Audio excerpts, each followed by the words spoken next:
Howdy folks, I'm Moon TV, and today we're going to be playing Boogie%,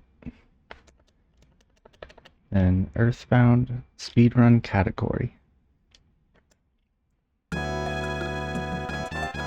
Boogie% is a glitchless category, so we're going to have to put all that fancy stuff on hold for a little bit.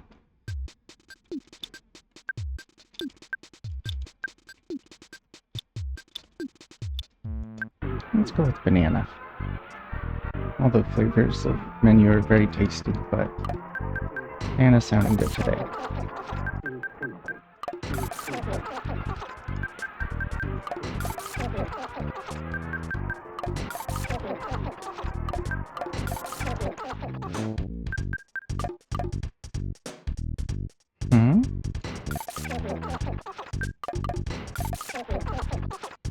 So every frame that cursor gets drawn when you hold down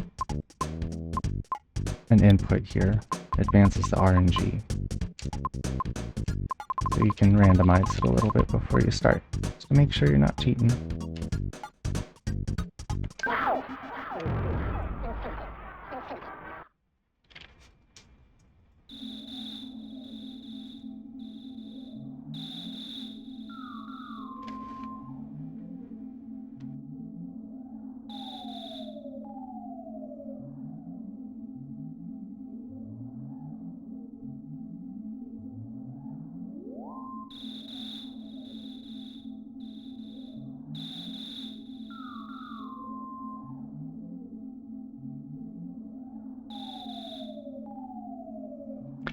Funny little thing, I don't know if you saw that bit, you can actually make the screen scroll to the left for one frame if you buffer a left input after that text disappears.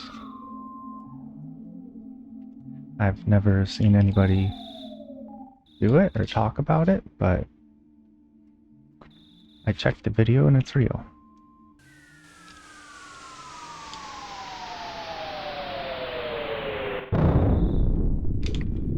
Surely, though, nothing important could come of those input frames during the cutscene.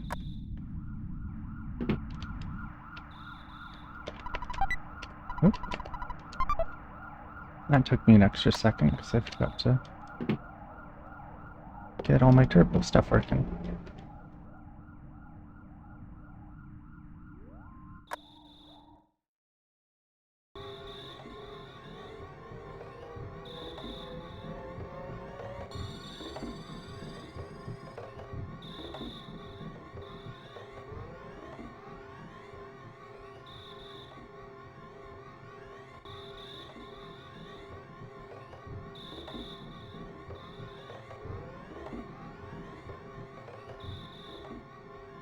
Earthbound starts off with this nice little hill climb, which is the perfect opportunity to gather your thoughts before the speedrun.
Hello, Boobiana. Oh no.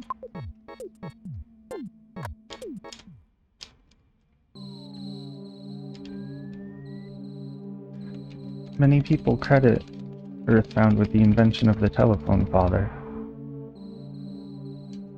They're probably... I don't think they're wrong. Can't say they're wrong. So sometimes you gotta dance around a little crow, get a dog stuck on a rock.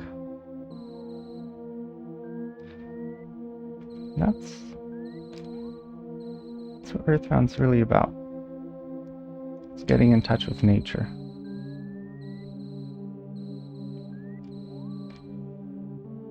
And little guys. Maybe no. Look at all these snakes.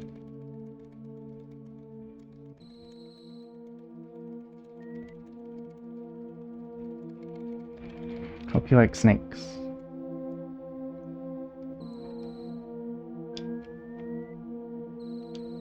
Oh, right on. Thank you for the lurk. I'm just here playing my Earthbound.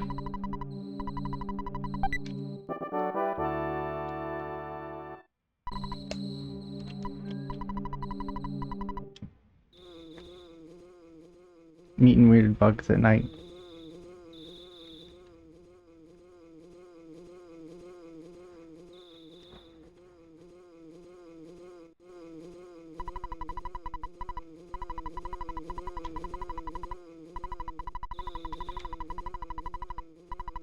This is BuzzBuzz's amazing pep talk. It's supposed to get you prepared for the speedrun. Because 3 things are of the utmost importance: wisdom, courage, and friendship. BuzzBuzz was so real for that.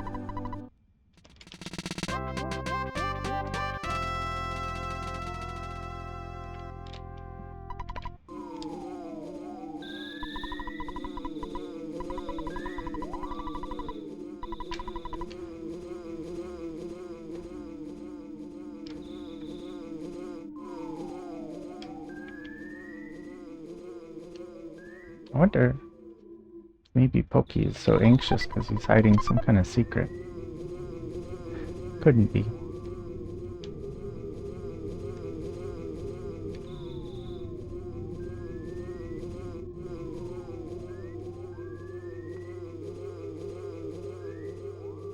And yeah, you know, so I took a lot of time stuttering around the snakes. That's what a hill climb looks like. It is the foil of many a speedrun. Earthbound's really heavy on the hill climb resets. But as soon as you're done with that, you get a cheap little RNG equalizer. You can't do anything proactive in this fight. You just have to hope BuzzBuzz does big number. 107's pretty good. I think anything 70 or above is good. Implies you're gonna see a 3-cycle fight. Anything 100 and above, you can get your hopes up for a 2-cycle. Freeze is faster than fire. 66 means 3-cycle. That's okay.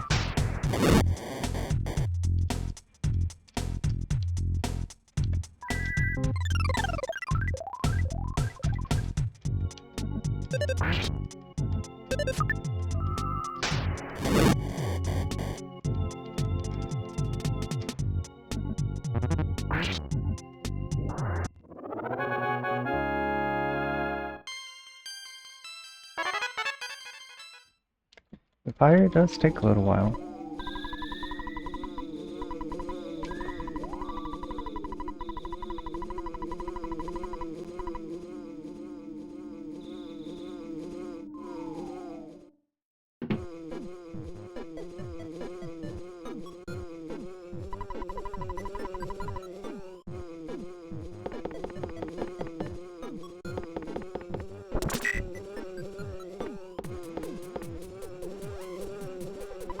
You'll hear many a PV grinder lament a Starman fight that is all fires.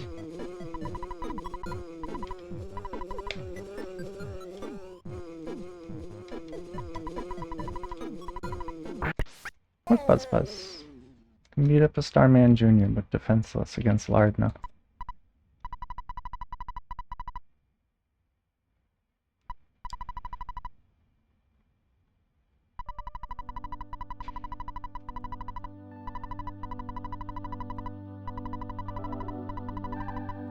There's a cool trick here where you can accidentally press A for this upcoming option and repeat the whole thing. And it's like getting a bonus Buzz Buzz cycle, or bonus cycle in the Starman Jr. fight. It's a really neat trick, but I don't have time to show it off right now.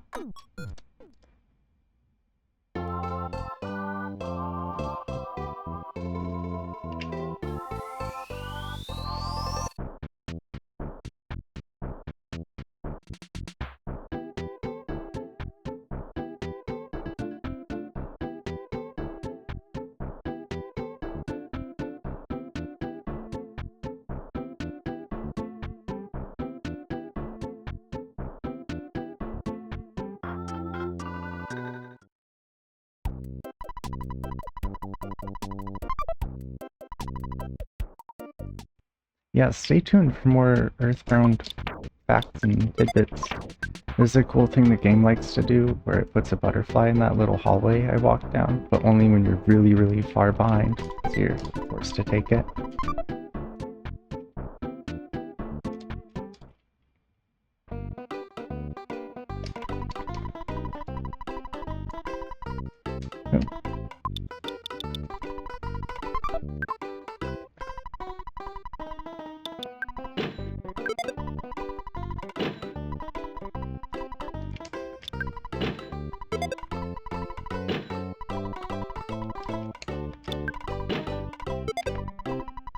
Many hopes and dreams have been shattered in this store by accidentally buying a baseball, or a cracked bat.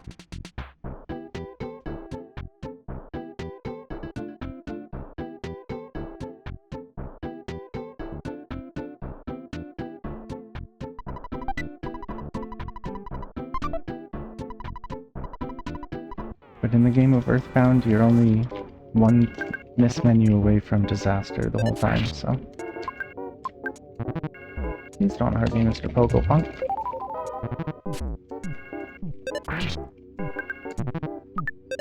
Thank you.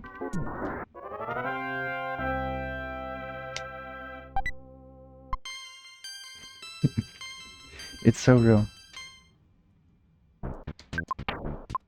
Oh yeah.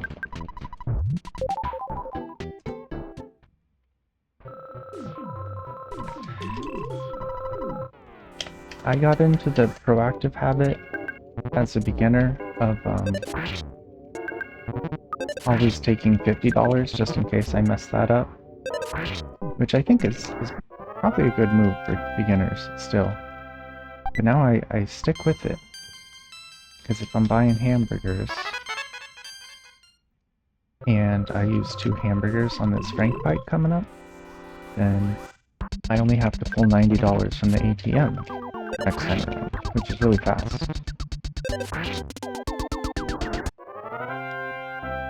So it's like double insurance. Sorry, I feel caught up. Here's Frank fight. The first part where you can really die. Haven't done nothing wrong.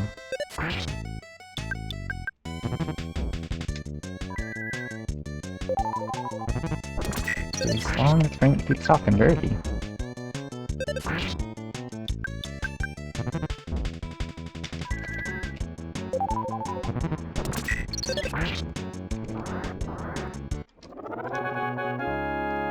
Just gotta heal every time you take damage.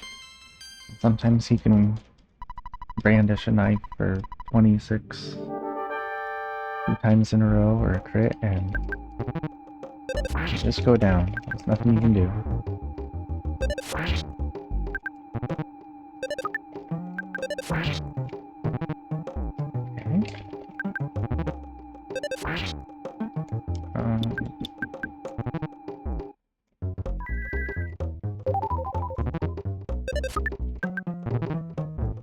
Ouch.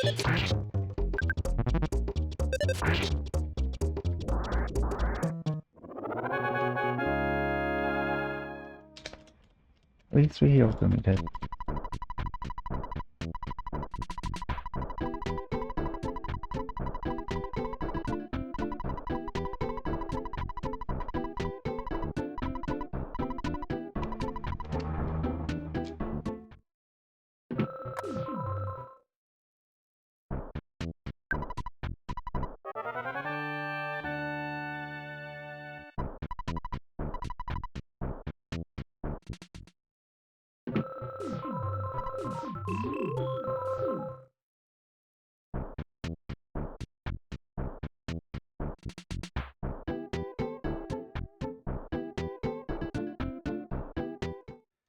Some people, if they're trying to go really fast, will skip that heal from Frank.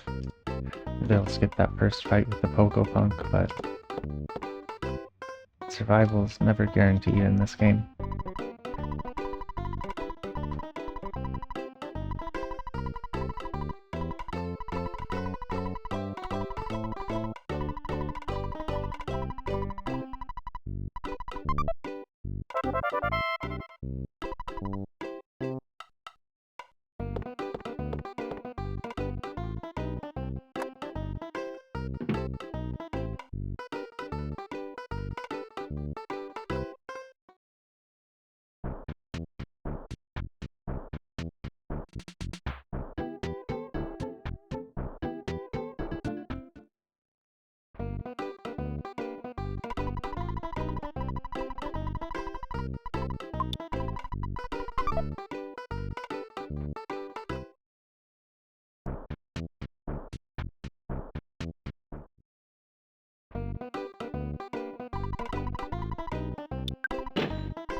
Here we are for the famous slug grind. This is the section where people will offer their pleas and offerings to the slugs in hopes that they will appear.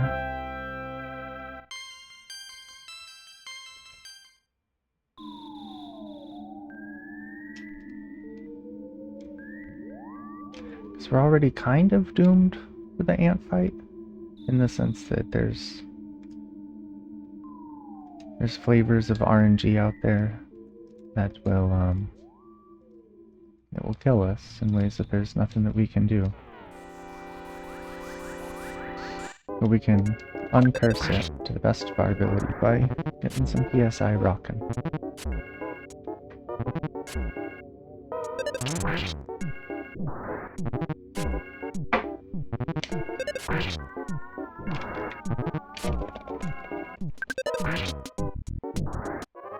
This is kind of cursed because I have exactly enough HP to take a fight with the 4-pack and have 1 HP left over.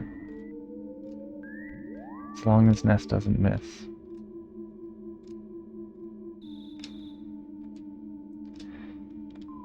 I'm walking back and forth over an invisible RNG trigger. That when I cross it to the left will, on certain random numbers, spawn enemies on that tile. I don't have to go look at it because when they spawn in it makes the game lag.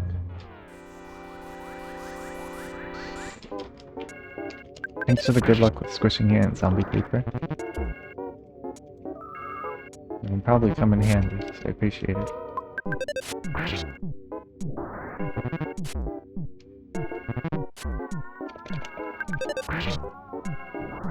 So we got one miss in the first round, so this fight was safe after all.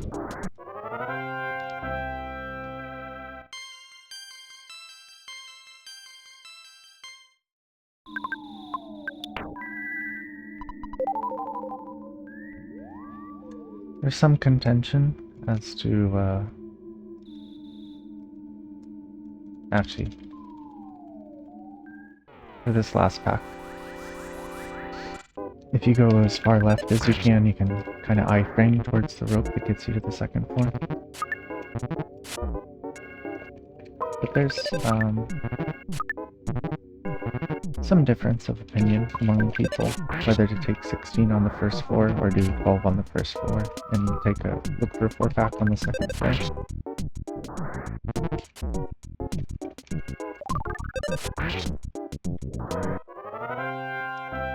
Kinda just do it however my mood strikes me.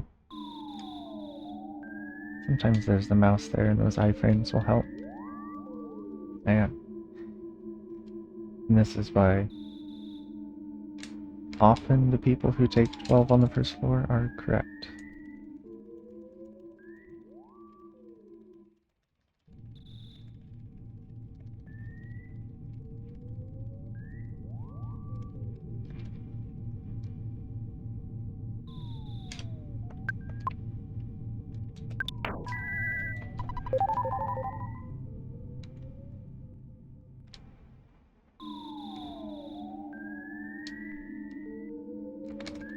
We're looking for that lag.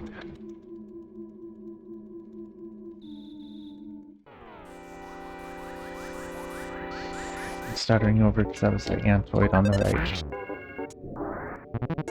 Which is a scary fight. Ants can crit for 45. Take 2 turns to kill. Call for help. And heal themselves. Terrible, terrible enemy to fight.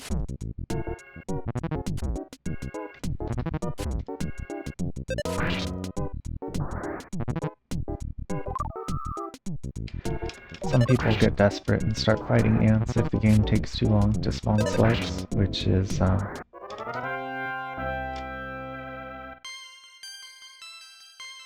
always kind of painful to see. You gotta watch the text scrolling up there on that level up. You can see how much your offense goes up by. I just got an extremely rare roll. I'm pretty darn sure it said up by 7, so if I were to take the time, which I might as well do, I have 26 offense. Practically unheard of. The rarest, highest roll you can get. Oh no! I was trying to show off.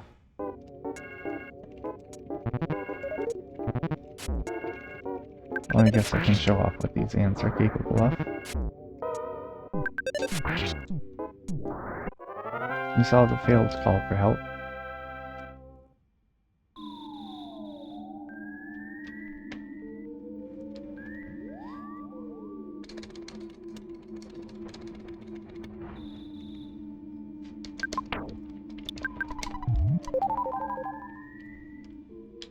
Yeah, it's true. On the second and third floor sometimes it can be hard to tell the difference.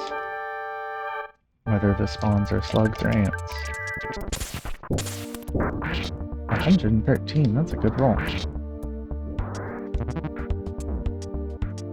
But I'm still gonna play it safe and eat hamburgers.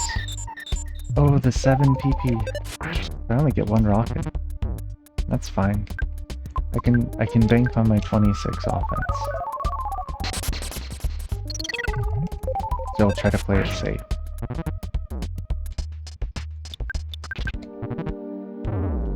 Good timing for the life up, huh?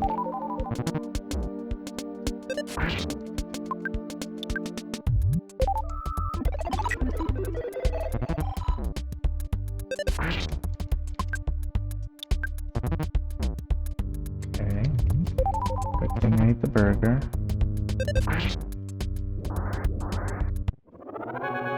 That was kind of scary.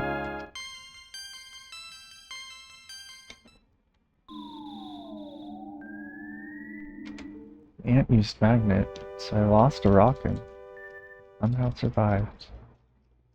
Thanks to the GG zombie paper. That is kind of the defining moment of a lot of runs, whether or not you make it past Ant.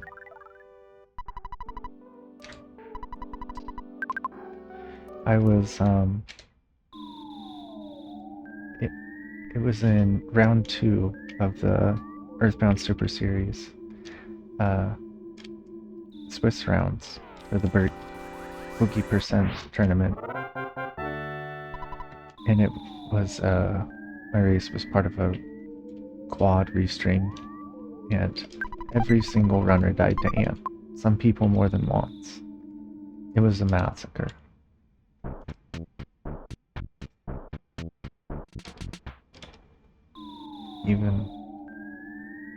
Even the big dogs can go down to Ant.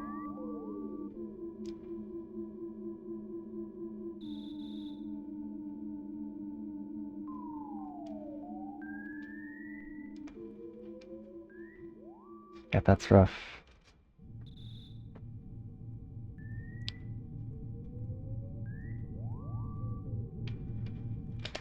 I think my first one, I can't remember if I clipped it or not, but I think I got, I missed my first rockin' on Ant, and then the second turn I got the PSI magnet, so I couldn't even get it through.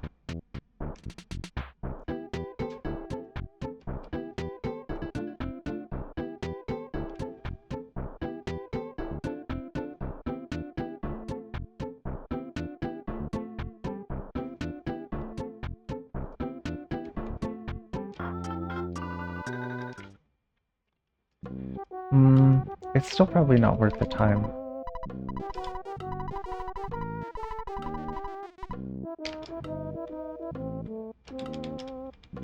I think the best thing you can do is, if you die to Titanic Ant, would be just to come back with a full inventory of burgers.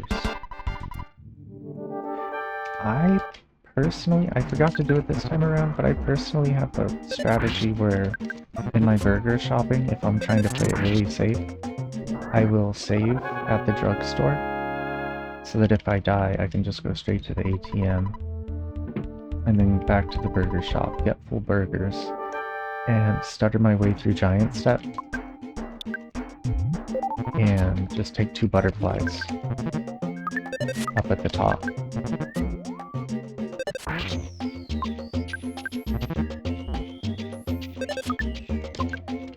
And the way I do the math, it comes out quicker than not saving. But if you don't die, you lose 17 seconds or so.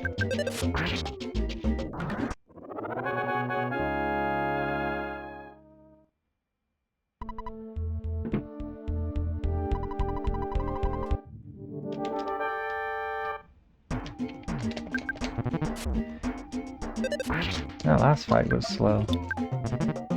I should be using life up strats. I'm trying to play like...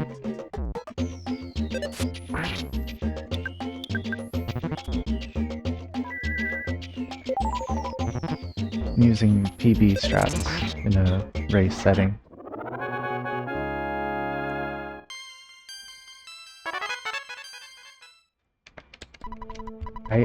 I'm pretty sure that's what ATM stands for.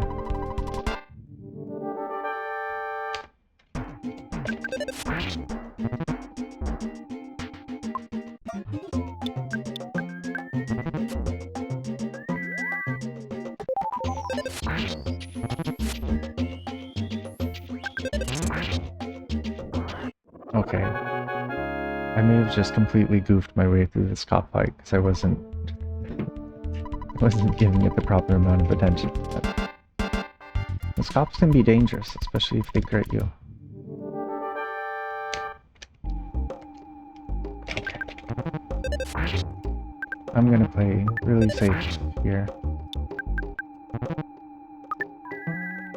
That's convenient.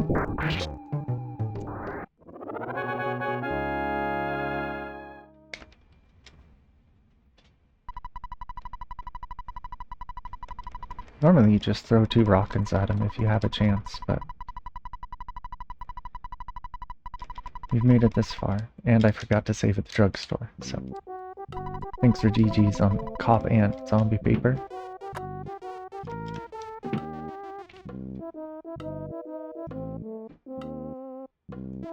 That really is the scary part over with. If I had to guess, I would say 75% of PB runs that I've seen die before making it this far. It's kind of unnecessary on my part. Ooh, that's scary close. For me at least. I haven't quite learned. Aggro radius on those is pretty small though.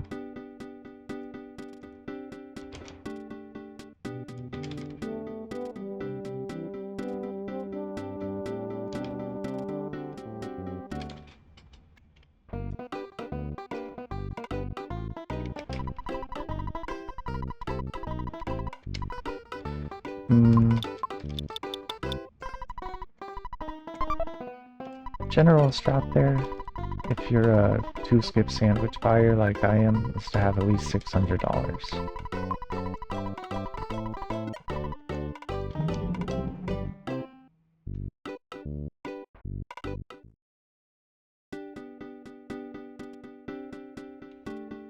Ness likes to stare at corners if you let him.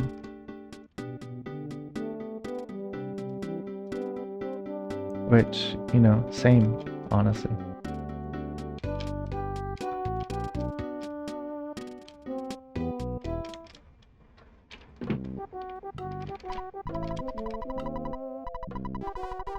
It truly speaks to the universal condition.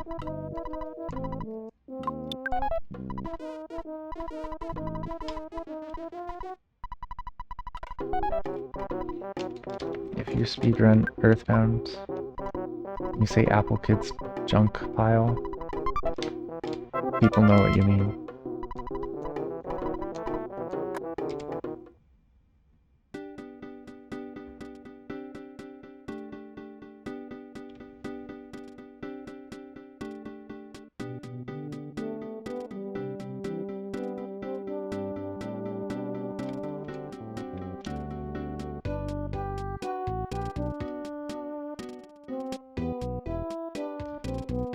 This is the running errands section.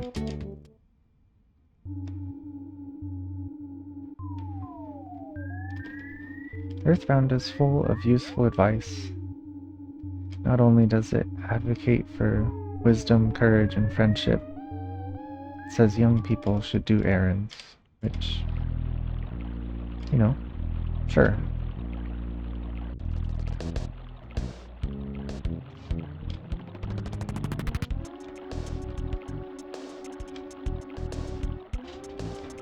I didn't go down far enough for a vertical despawn. I was just kind of hoping that it would sort itself out and... You know, maybe you don't have to know how every little thing happens. That movement there is like a apocryphal vestigial despawn that doesn't work. But I do it in honor of the 12-year-old thread that taught me all the other good despawns that do.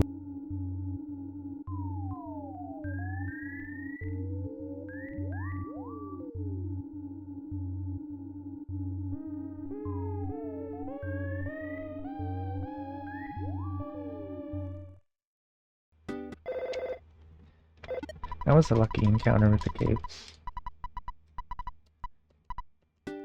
We still have one more trip through there, but sometimes those can take a long time. I'm checking out on that.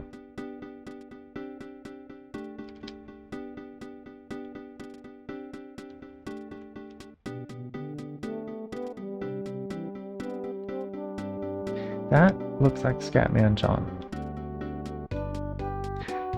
Scabadee ba ba ba da bo ba ba da ba ba ba da bo.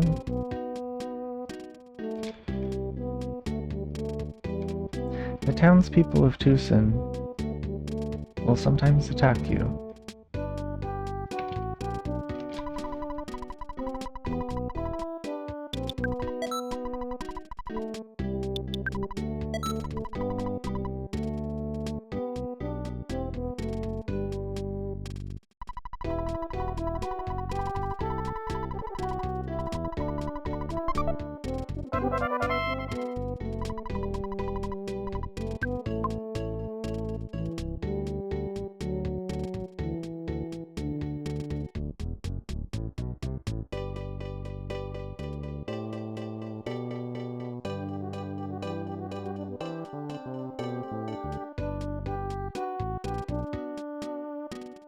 Weather changes moods.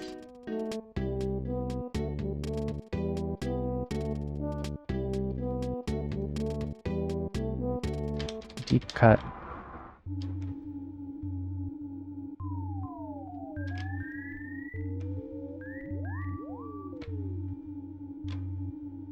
I didn't think so. Sometimes these caves can rob you of minutes. Entire minutes of your run just gone. And I don't know about you, but I saw the shadow of a UFO up in the corner.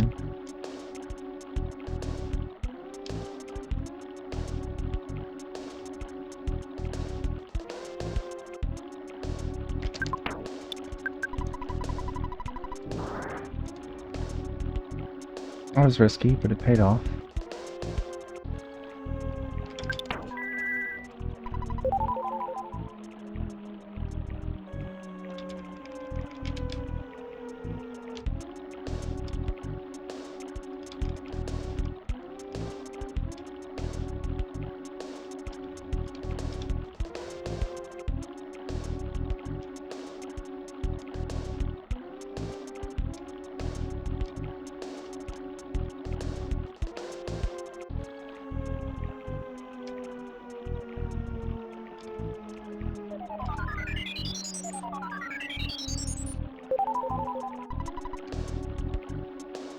You're lucky to make it through here like this. There's normally a million spawns all over.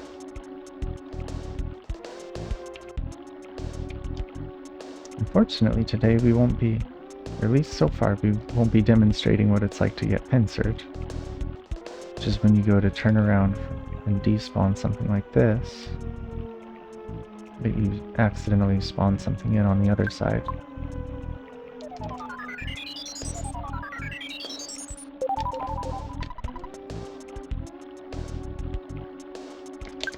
I guess. For old time's sake, we'll eat a dip sandwich here. Nope.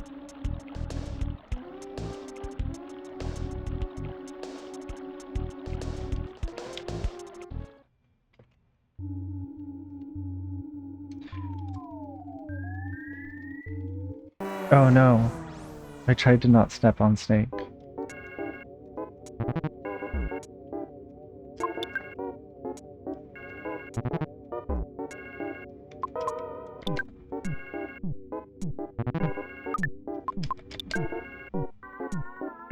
Why won't it let me go? You could just fight it. It's an instant win. You do fight it, but what kind of person are you if you step on a snake? What does that say about you, you know?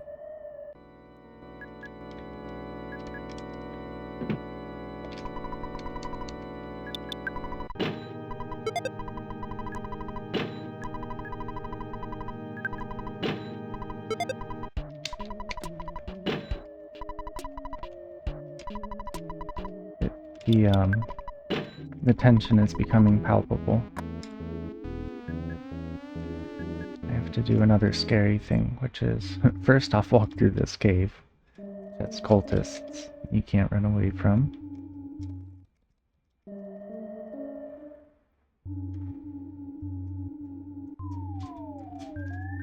But then there's the famous shack bite.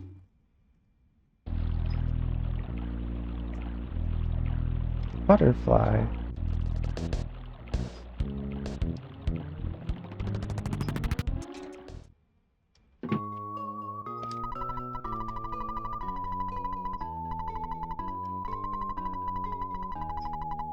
Paula has been kidnapped by Carpenter.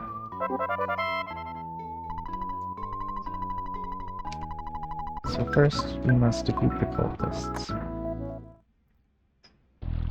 which many people will tell you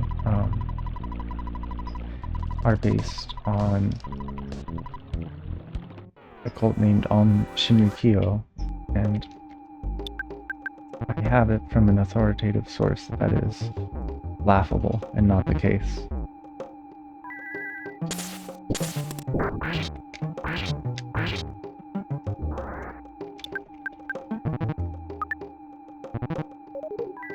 No calls for help. It's always good.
I think it's just because there's sort of a dearth of research about the topic. This is risky.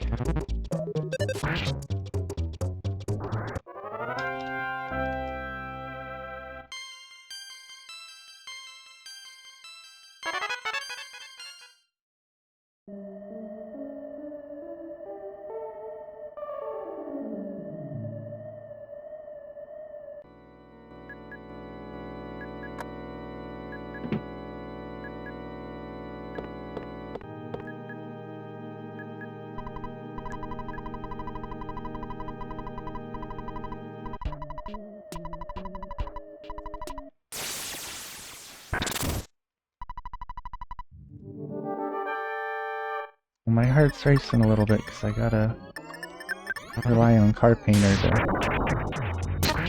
That's nice. There's no way I can kill Carpainter, so I need him to do it himself. Ouch.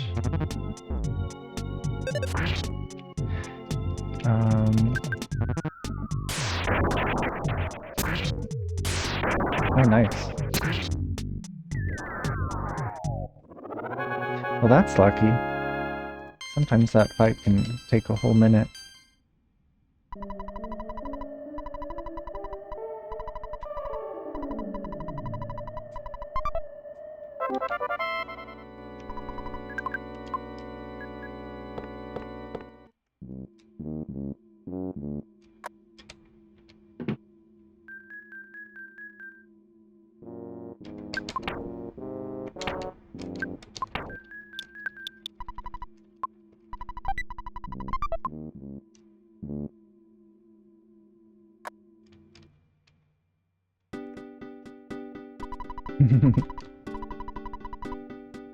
Nice.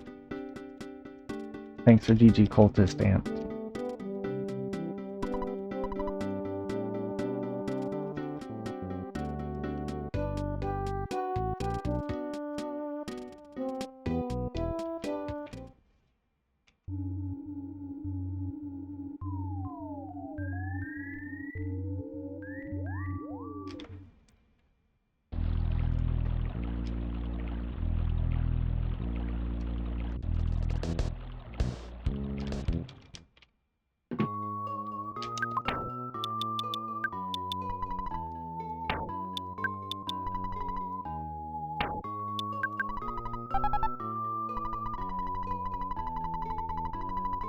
Here we are.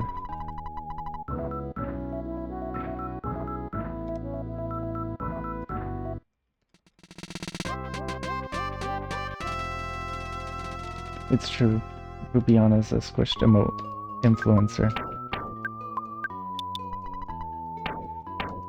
Oh.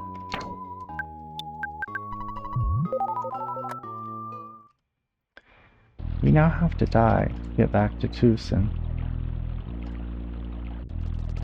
And there's a lot of different ways to go about it. Sometimes, if you can get down here without crows spawning, you can do a little trick where you get these things to clip through the wall and bite you.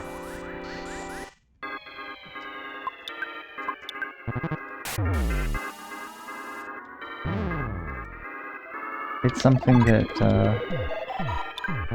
you know, the old-timers figured out back in the day, and the technology was kind of lying dormant.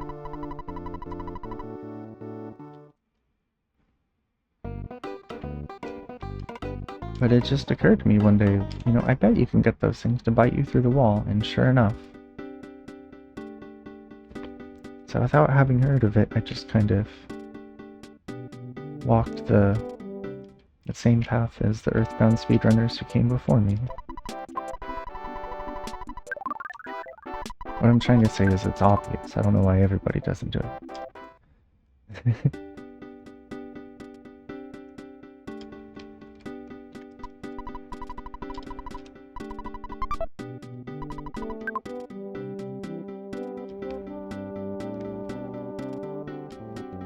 Oh no, please, sir.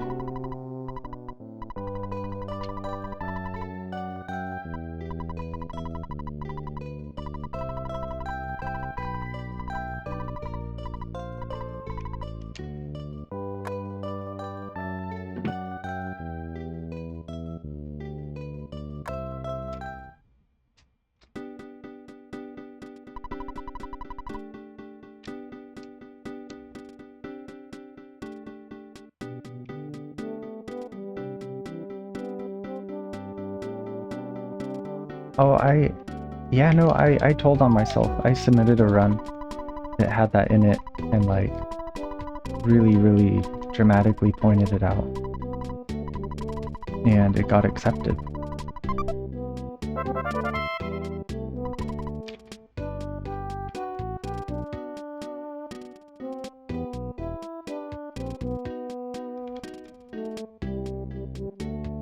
Here's another little trick for the trick enjoyers. It's called getting stuck on that NPC.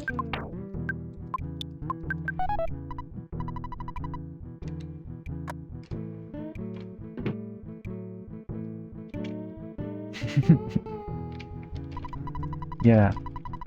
Trying to use the mole playing rough as an ATM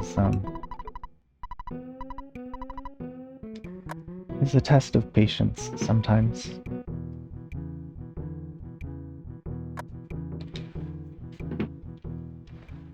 Alright, y'all enjoy the show, and I will be right back.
Nothing like some down-home Delta blues.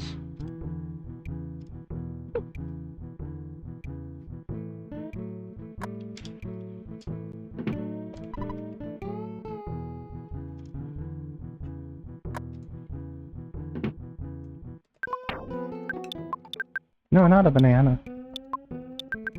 It's close. I almost bananaed the movie theater person. I think you go to Earthbound jail for that.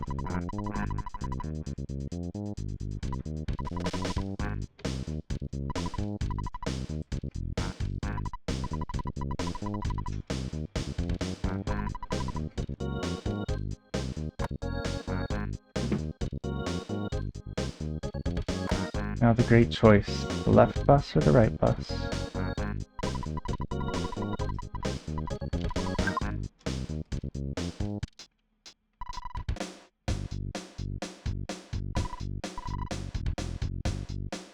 Oof, it was close, we almost hit the dog.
At least you get a free reset here.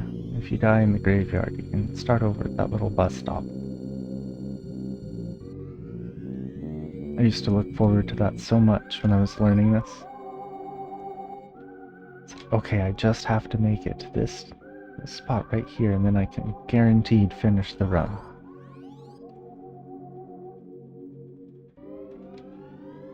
Oh, no thank you.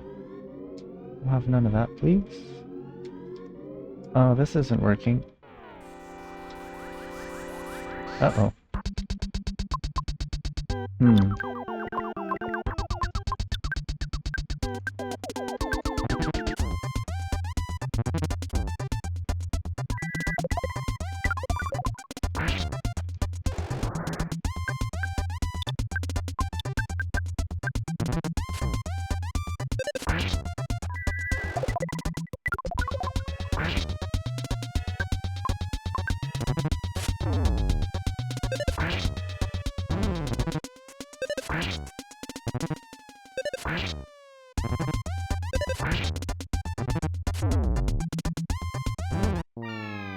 And it's a good thing.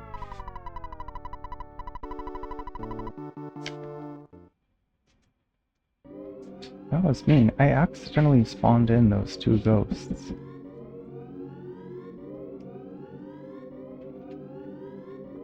They came chasing me from up top. You really have to be careful with your pathing around here. Supposedly. See, there it is again.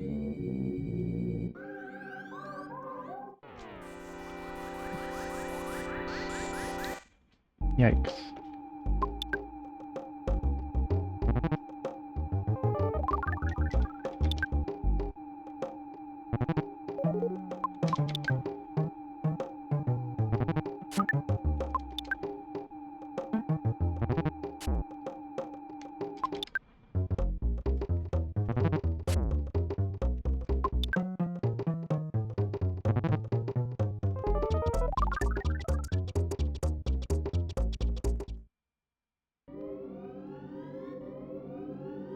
There's so much stuff here.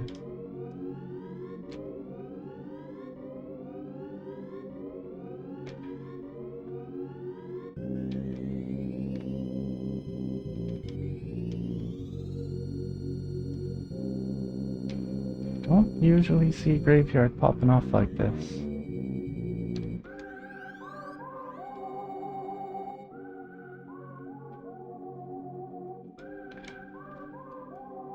That's more typical. Yeah, busy graveyard shift.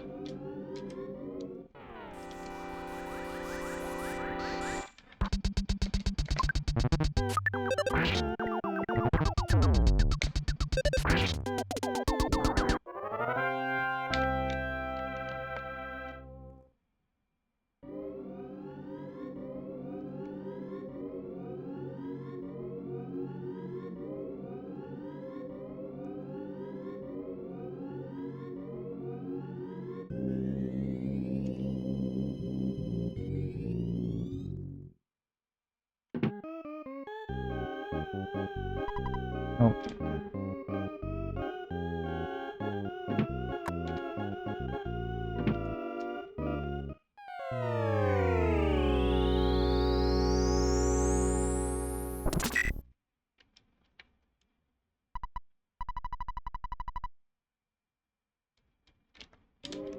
Ness has been bonked by the zombies. You'll howl at the moon now.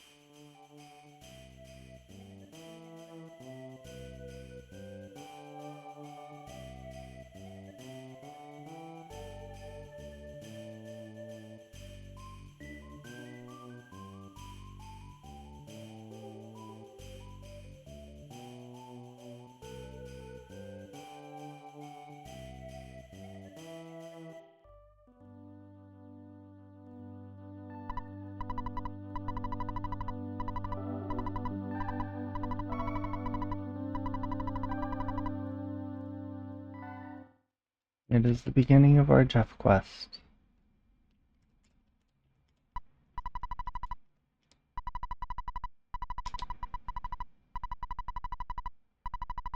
It's the middle of the night here as well, but hopefully the graveyard shift isn't as active.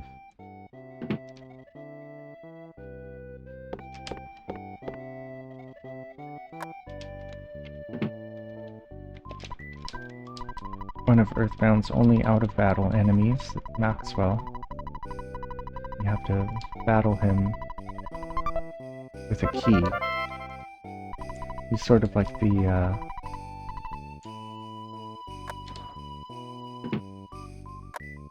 he's sort of the answer my riddles 3 type. It's got a little bit of that bridge troll aesthetic going on.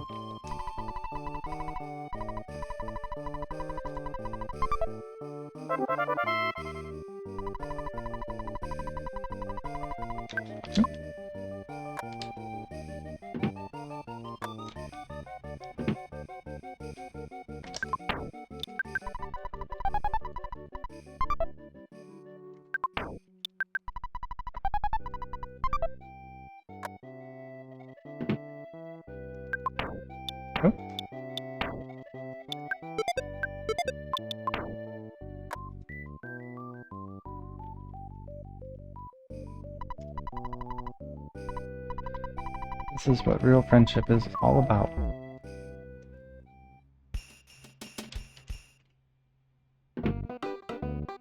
Propping people up to get over the walls built by institutions.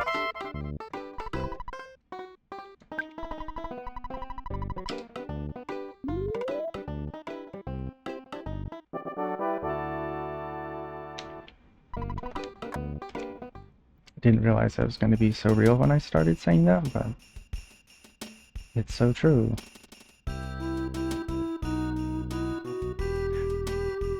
Sometimes the dog will spawn here. I've heard it attributed to Mistez Gaming, calling it a safety dog. probably the best name I've ever heard for that dog. Jeff needs to be stronger.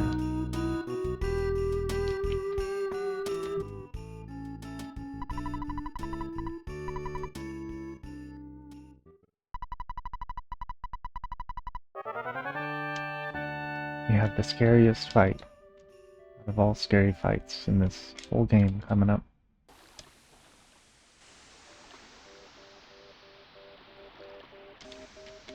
Surely the Titanic ant and the worthless protoplasm must be related.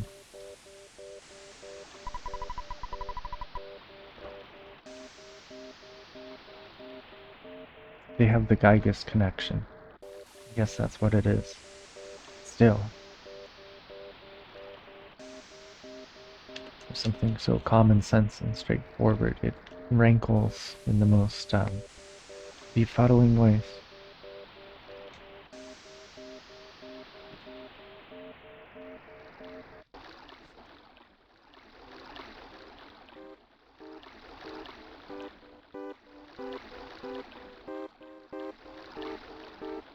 Our Tessie.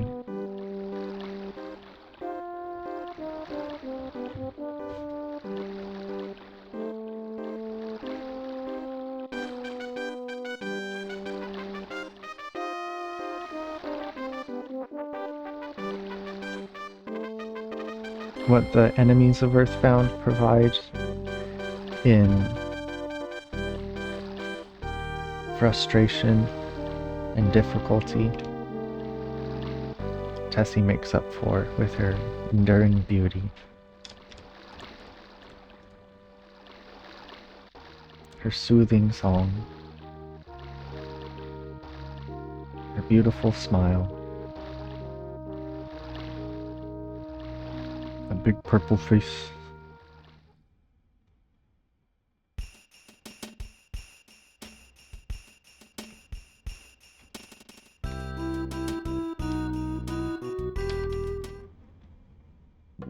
If there's a heaven for Muppets, Tessie's going there.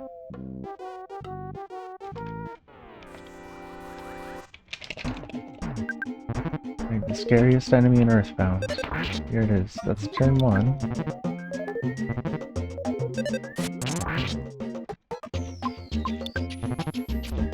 Turn 3. 4. Sometimes the best you can do is just defend, and every turn your chances to run go up. Just wait them out.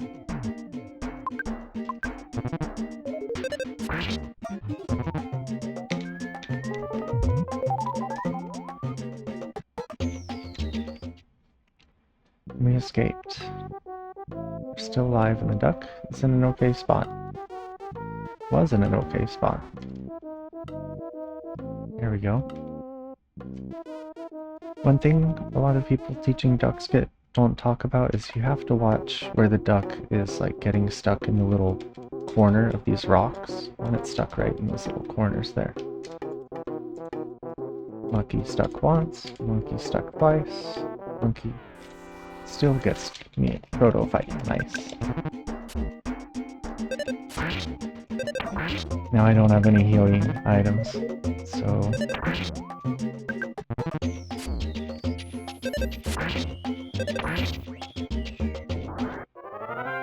I was lucky.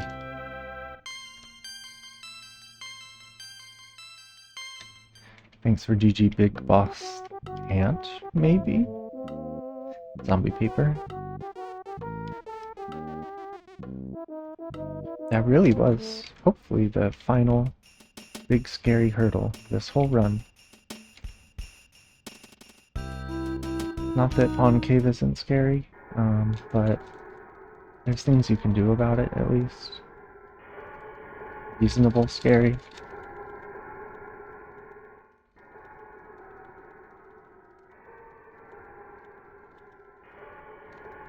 Earthbound is the type of game that makes you learn to appreciate situations where you're the problem because you can grow and change. Versus situations where your luck is just... Actually, let's do this.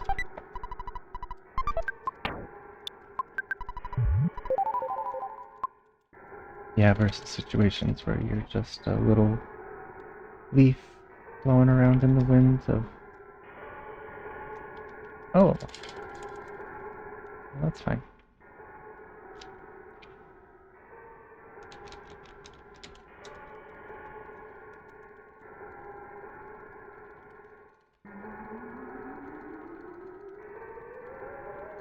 Pretty good little pond cave here.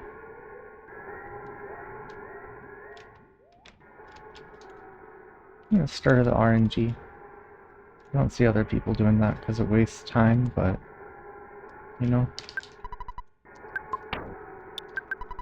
Already gambling, you might as well double down, right?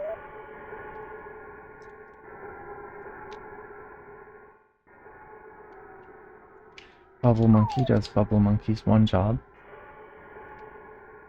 Beautifully and correct. You get Emergency Bottle Rocket. This is sort of maybe...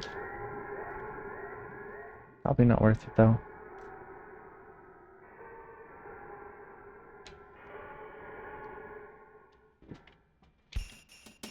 And it's that simple. Now the monkeys go off to get married. And Jeff gets to go be reunited with his father.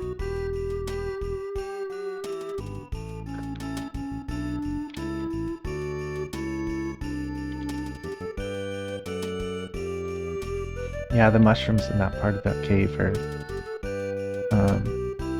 I think it's sort of like decision fatigue. Like you're at the end of this like really difficult kind of path. And you really just want to get out that door, and so people will rush it and make mistakes that are surprising to see sometimes. Things you wouldn't expect from really experienced runners. Flash a little B menu for the fans. And you're not a real Earthbound speedrunner unless you manually mash buttons here to get the Skyrunner working.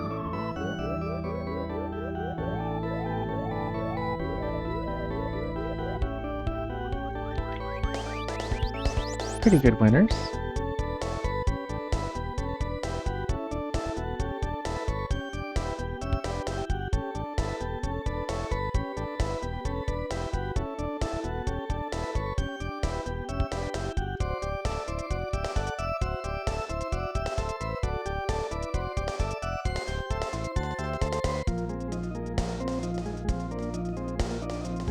Yeah, there's a lot of gambling with the RNG in this game.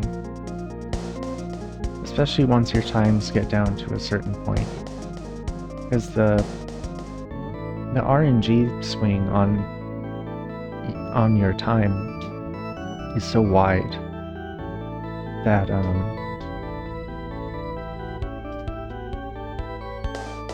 like the time range on a run where you do everything right without having to resort to getting really, really risky is anywhere from like a 1 hour 6 minutes to an hour 20.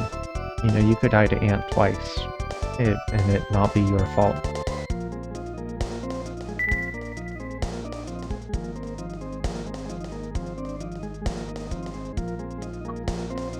But the flip side of that is, you know, sometimes you just do all the risky strategies and they all pay off.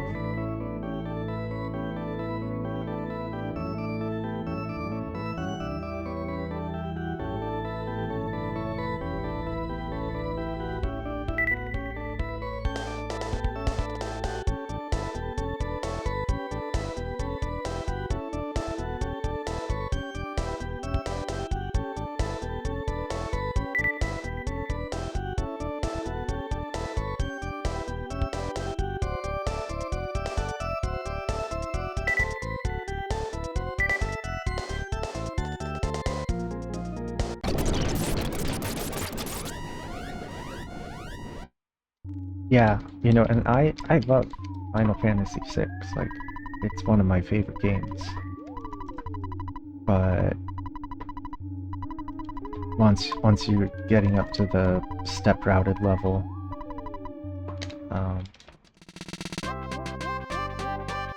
The RNG in this game is something to behold.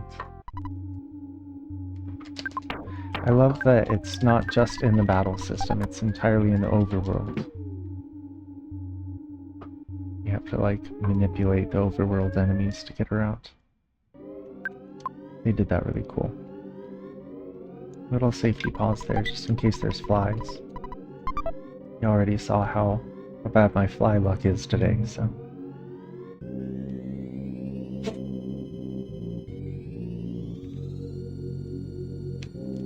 Get that guy stuck there. Yeah, I think that pumpkin kid walks around kind of like a duck.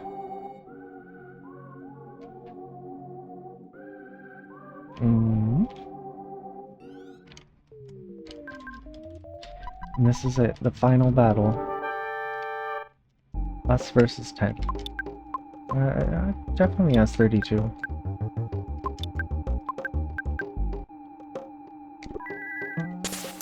Sometimes if Jeff has enough HP, you can defend Bottle Rocket and try to get a one-turn kill.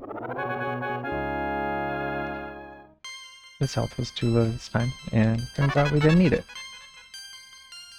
We did need that rocket, but he has like 584 health, 589 something. Thank you for GG Tent Ant, Zombie Paper.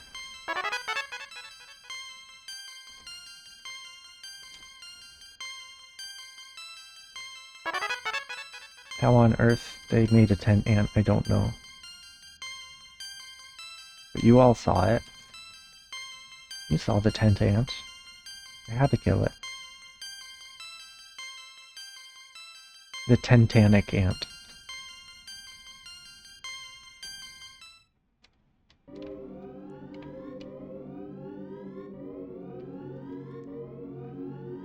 And that, folks, is how you do Boogie%. But it's not real Earthbound until you do a tent glitch. Let's give them one turn. Oh no, don't defend. You can bash, and you can shoot.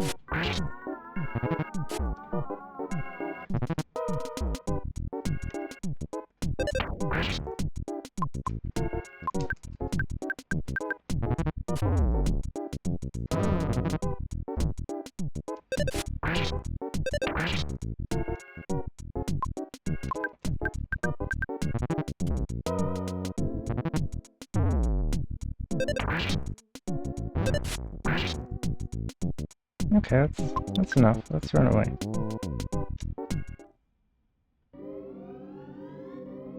Scary. And into the tent we go. Okay. First you gotta get your subpixel right. And you wedge yourself in the corner, and you wind up using the check button, and the game starts looking for a door in the first 2 kilobytes of RAM.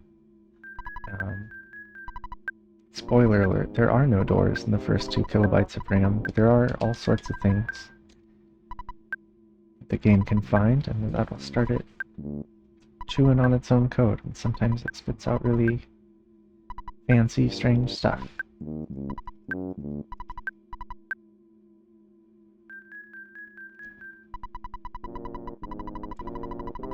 There we go.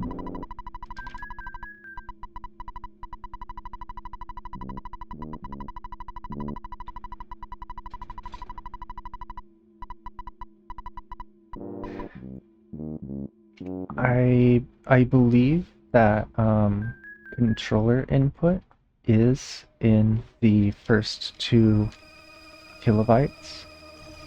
But you have until the text box pops up for your inputs to matter in terms of like what sort of program the text box is running when it shows up. But I haven't looked into or had any direct results of trying to feed it specific inputs. I don't think I've gotten past just mashing L.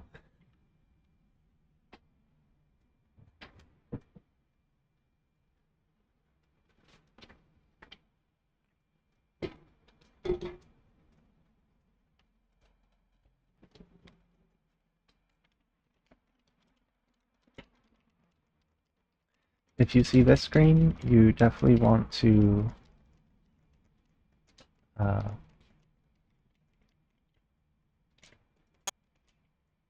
hold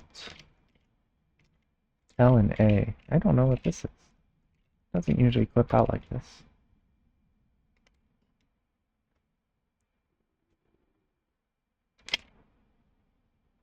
Yeah, yeah, I like saw one frame of it too. I was like, is my computer dying? But no.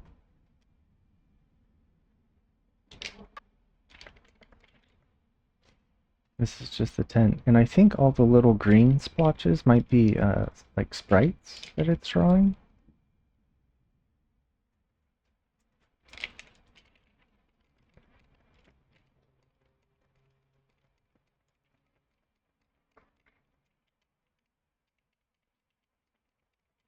Yeah, I think you're right, 1990X.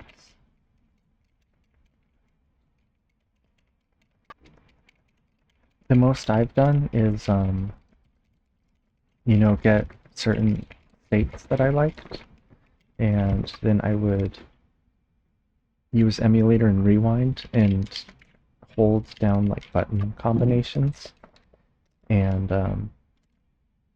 then reload that state while holding the buttons and see which button combinations would like get me back to that desired state that I worked my way back from, if that makes sense. But TLDR, I don't have anything specific. it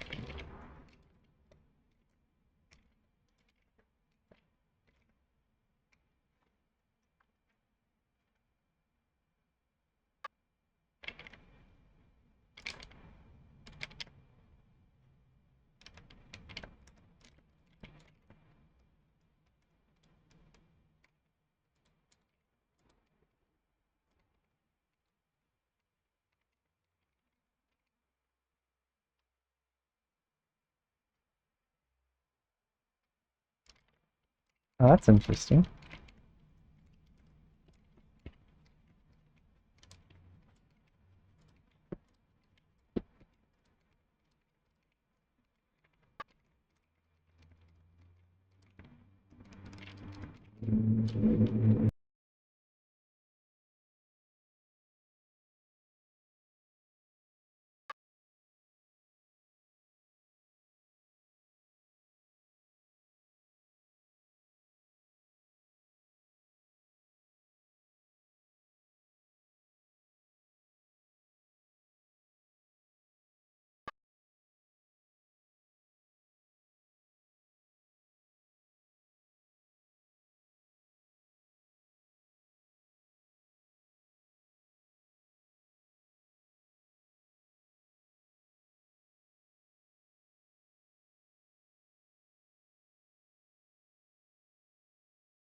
That's really cool.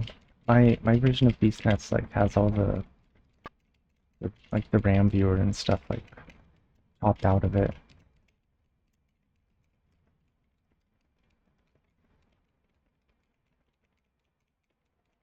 It's like the worst distribution, but it's the most updated version of BeastNest that I can get to run on my computer, so the trade-off.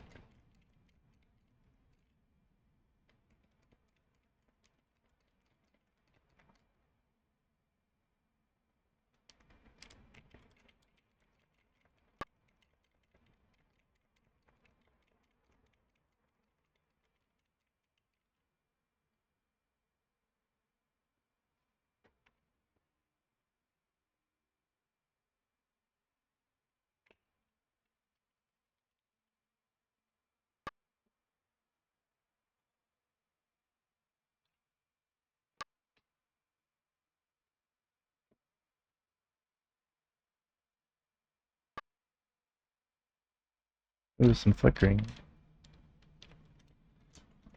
Oh, it thinks we're in a menu. Hmm. It probably thinks the screen is a menu. Or like, it's drawing the debug menu as graphics.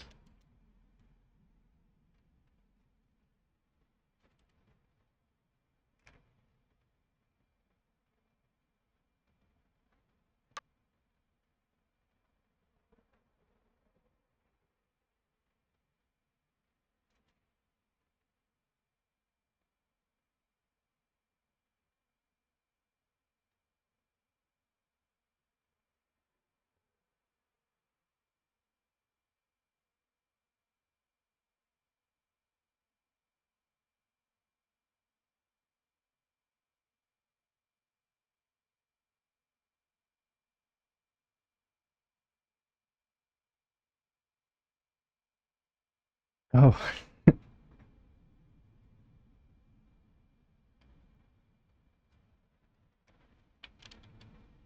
that's funny.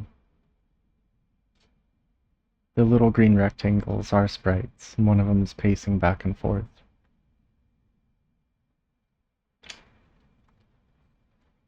And then the blinking left and right one, I think, is one of the people standing at the table. And they're like pretending to talk.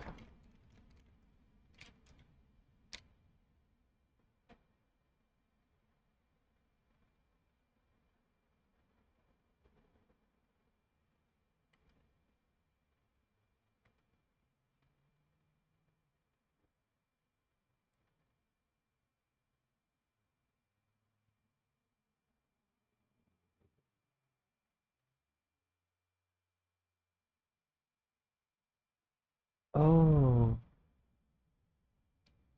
Yeah, you can see the bald guy's head to the right of the menu, but he's blue.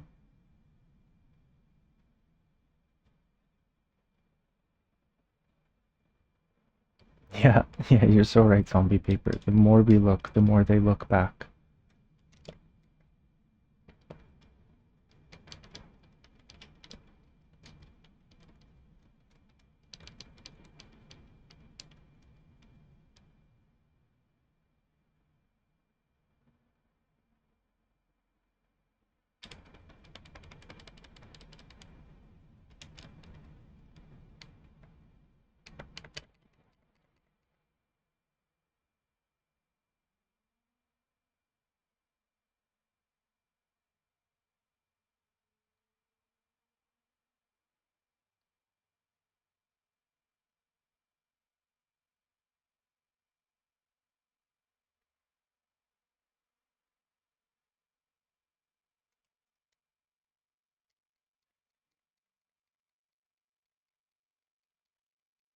$19.90X, I still cannot believe you got that debug menu any percent run completed.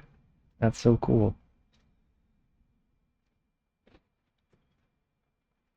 Very rare, very special run.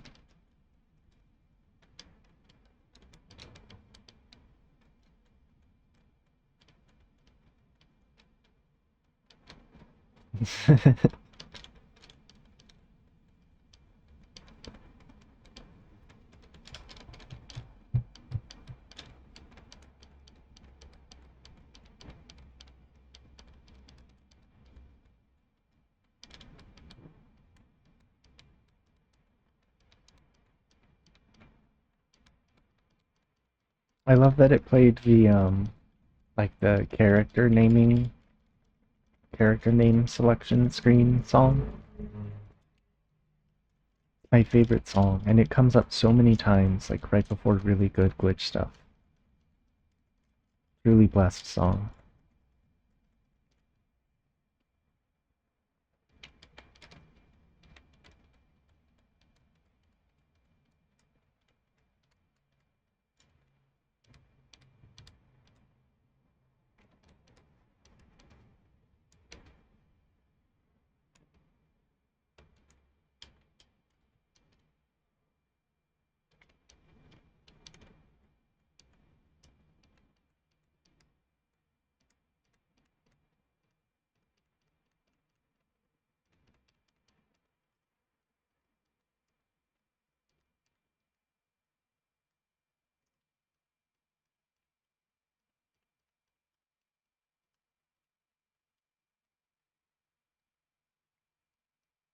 Yeah, right.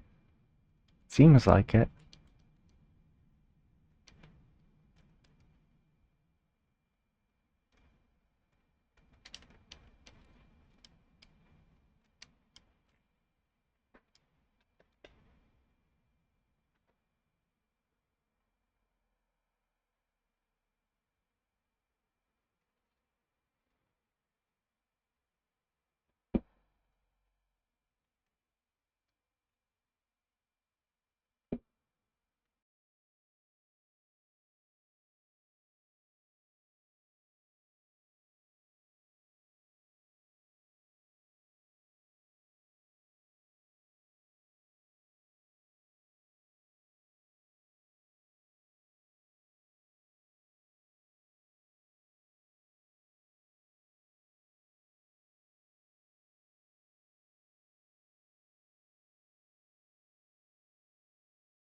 It's strange. It seems to have reverted to trying to draw the inside of the tent.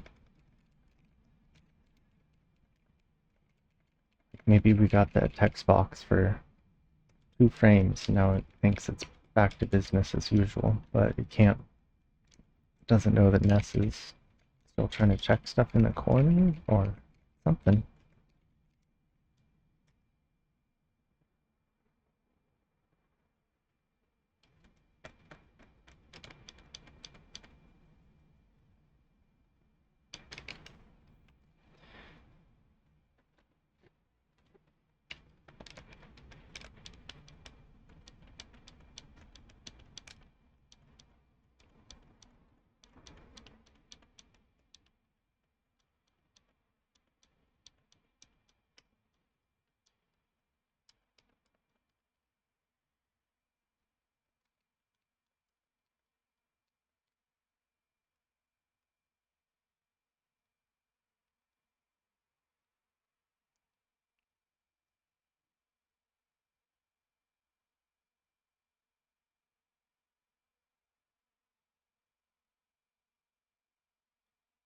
I know that, like, in Pokemon Red and Blue, a lot of the time they will pull up the trainer card because it covers the entire screen. So when you like cancel out of it, it runs code to redraw the screen from scratch.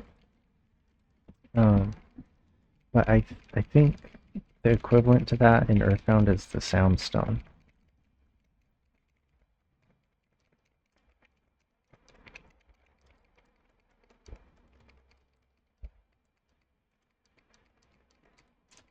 But I don't know about the town map doing anything weird because I've never had it with me when I've done this.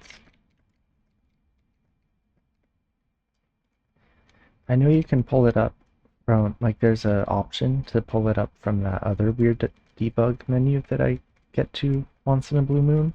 Um,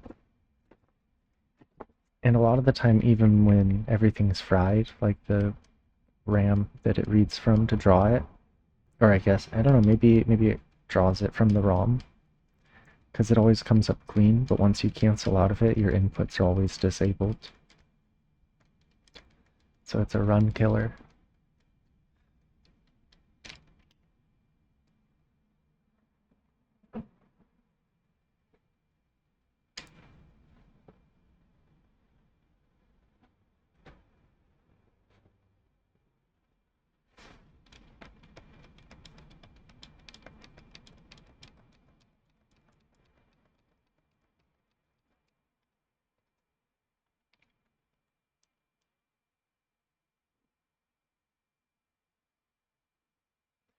What concerns me about this one though is that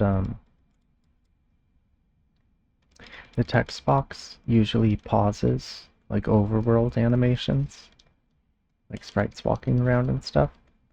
So this kind of implies to me that we're like no longer in a text box state.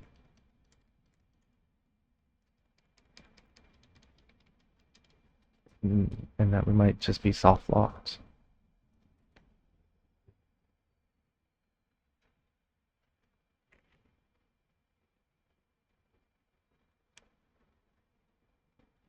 Yeah, I saw that for just a couple frames. The money box popped up.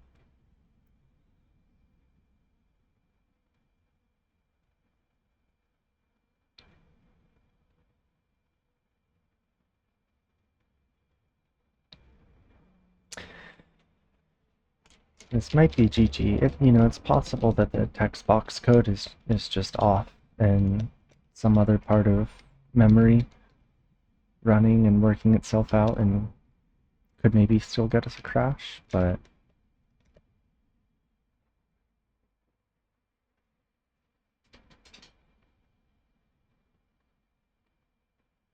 I wonder how many of the infinite text loops are just like you're just reading the code for one of the like the on-screen sprite like walking back and forth and it just goes on forever because that's what that sprite does.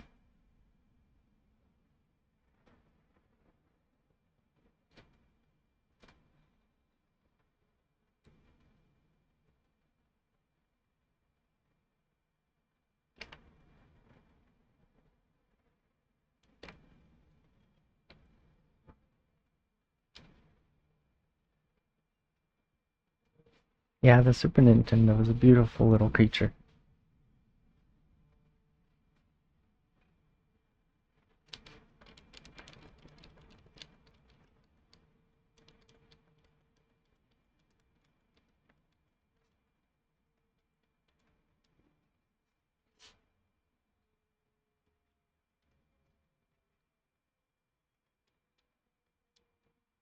It's funny, I saw the pink fuzz and I was like, surely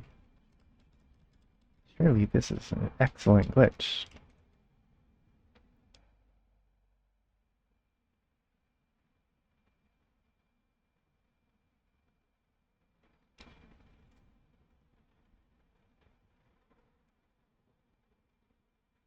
Mm-hmm.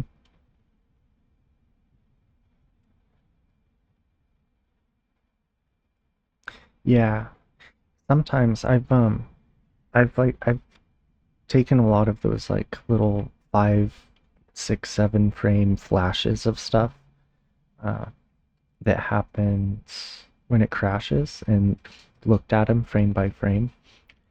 And in some of them, you'll see that the like the mode 7 stuff is getting scrambled. So it's sort of like the thing that does the math in the background animations to make them look all warped and funny looking. Like that thing will just be going haywire and like trying to compute some arbitrary function multiplied by what the screen output is supposed to be. And it gets really scrambled, really cursed.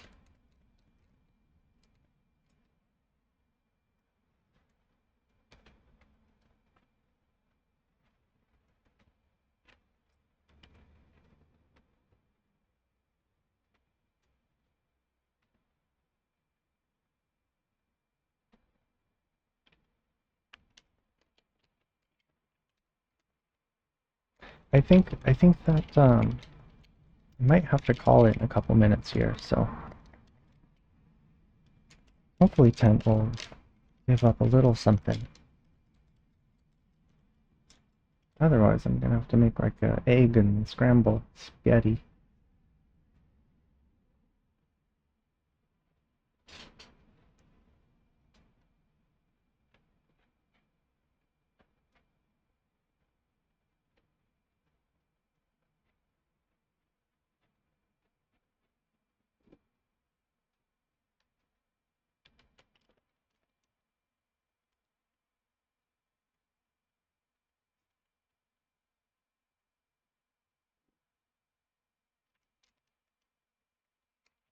It was fun hanging out with you too, Zombie Paper. Thanks for stopping by. And the Runaway 5 dance party is appreciated. Doesn't go unnoticed.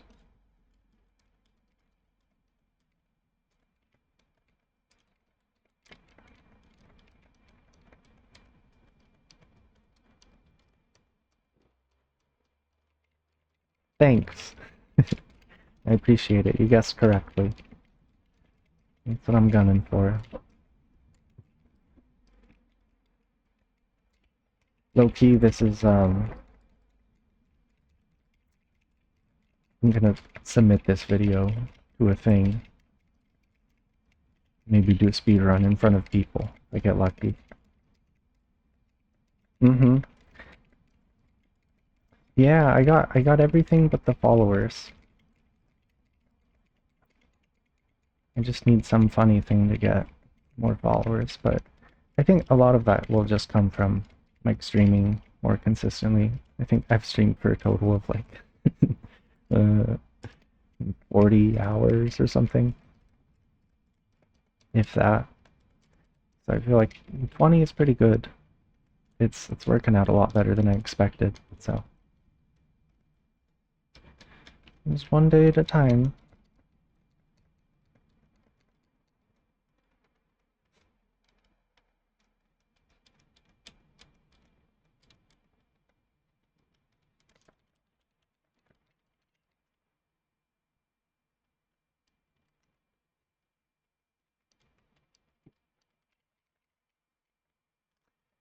I yeah. Yeah, that's super true. If I was like really unabashedly going for numbers, which maybe I should consider.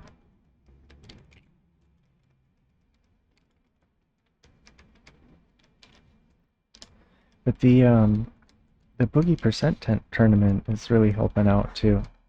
So hopefully I can stay in the actual like elimination rounds long enough to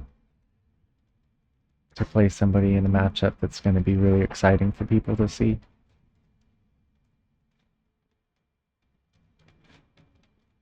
Those comms are so nice. They said so many nice things about me. I got all flustered.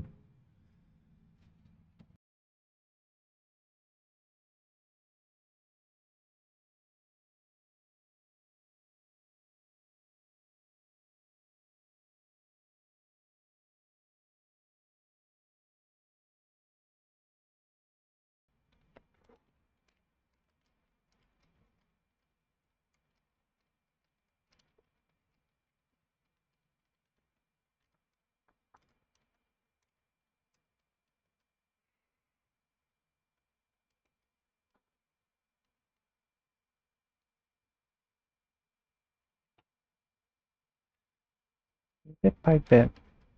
Eventually my evil plan is to like um jump scare people with motorcycle noises in the background. But my second evil plan is to get like a handful of followers and then live alive pill them. Try to get people to enjoy Live Alive because that game is so cool. That's way down the road.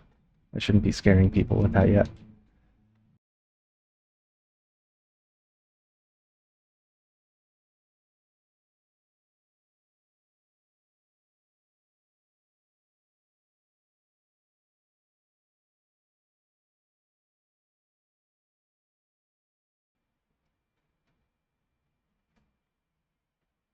Yeah, I was watching Octo do some Boogie Percent. I forget if it was like last night or this morning, but um, I'm so happy that I can still PB by several minutes, even with buying hamburgers. I got 3 minutes to go before I gotta do burgerless Titanic again every time. That's gonna be miserable.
Yeah, I hear that. It can be pretty time consuming trying to do like big level grinds, even if you like try to squeeze them into time you think you have. It's pretty exhausting if you're really going for it. But that said,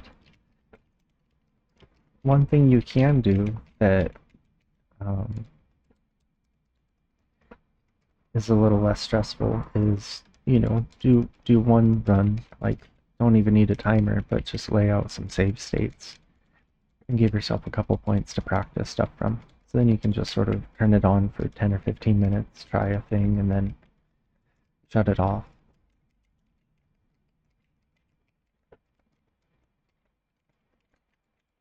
127 is pretty solid.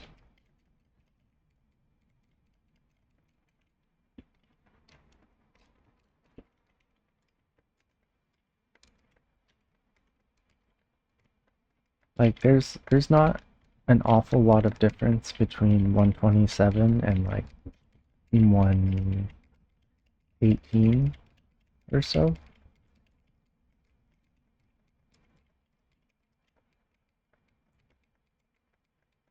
Mm-hmm. Yeah, and I have like I try to think of it the way I've been like taught to think about music, which is just like learn it slow, but learn it right, and try to do it right every time. And then once you do it right every time, then you can worry about going fast. But there's nothing worse than like going fast but having a lot of little mistakes or like not being fluid in your movements and stuff. So it's better to get the fundamentals down.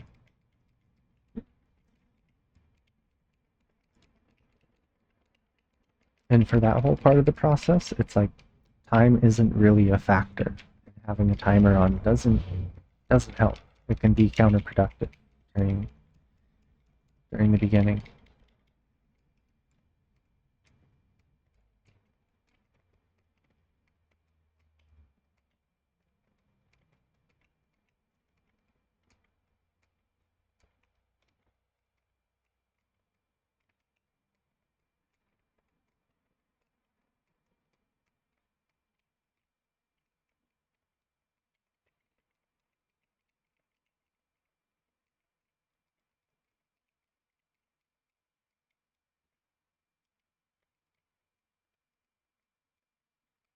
For me at least, one of the things that I kind of still struggle with is like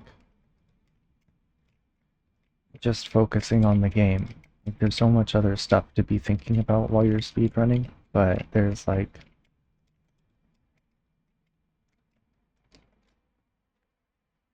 way of playing it that's possible where you're just not concerned about any of the stuff that you can't do anything about anyway, you know?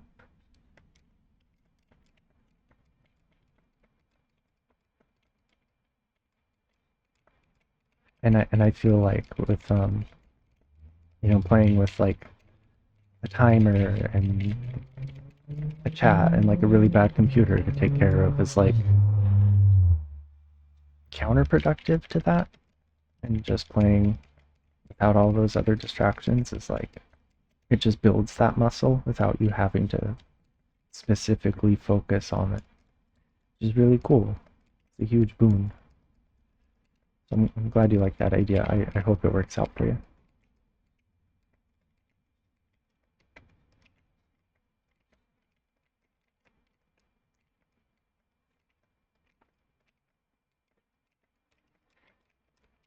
If I had to recommend one spot to make a save is of course Winters.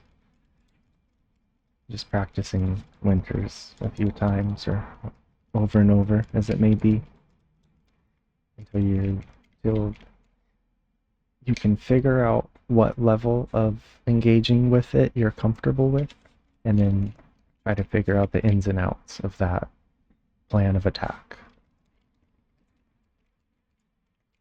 There's nothing worse than having a really, really great pace and then blowing it in winners.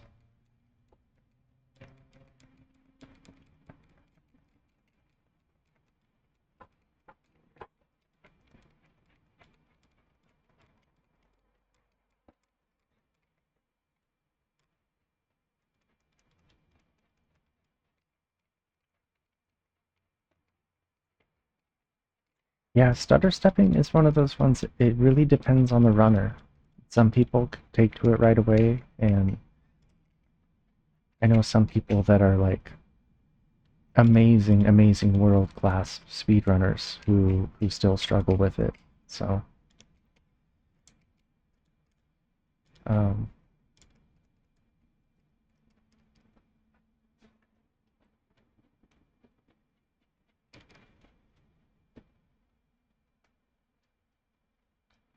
so what I mean is it's hard, you know, and you're gonna make a lot of mistakes. And probably just leaning into it and making mistakes until you get those surprises where you thought you made a mistake but you got away with it. Try to learn how to repeat that.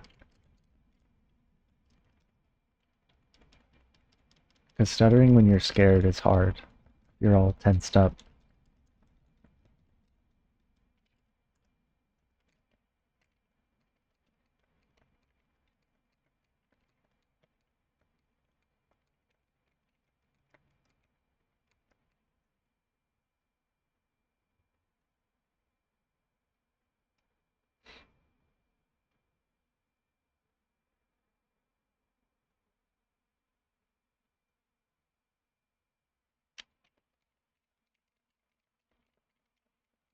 Okay, I thought this glitch had the sauce, but it is a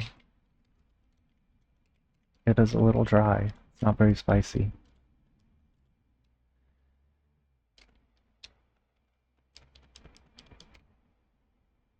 Mm,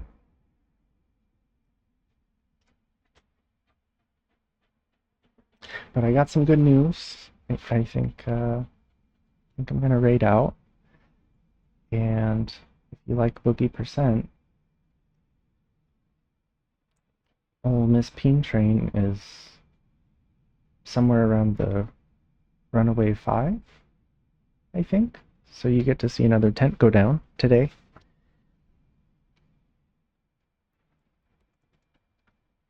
Any raid call. I'm not sure what those words mean.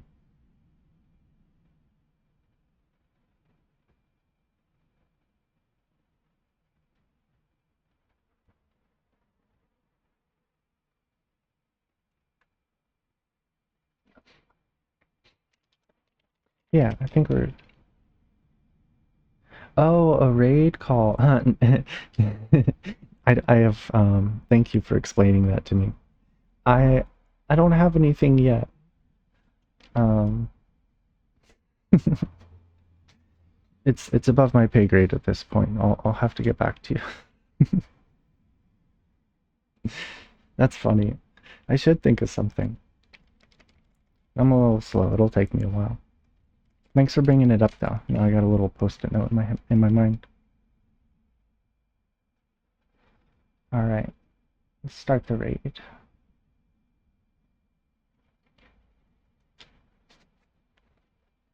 Thanks for stopping in, everybody. Appreciate it. Um, Probably be back here within the next couple days, and then I got another race coming up next week, so stay tuned. I'm sure my next race I'll actually be in proper form and not have stayed up way too late 2 nights previous. Yeah, enjoy your Earthbound. Get a good healthy dose of it. Cheers. Have a good one, y'all.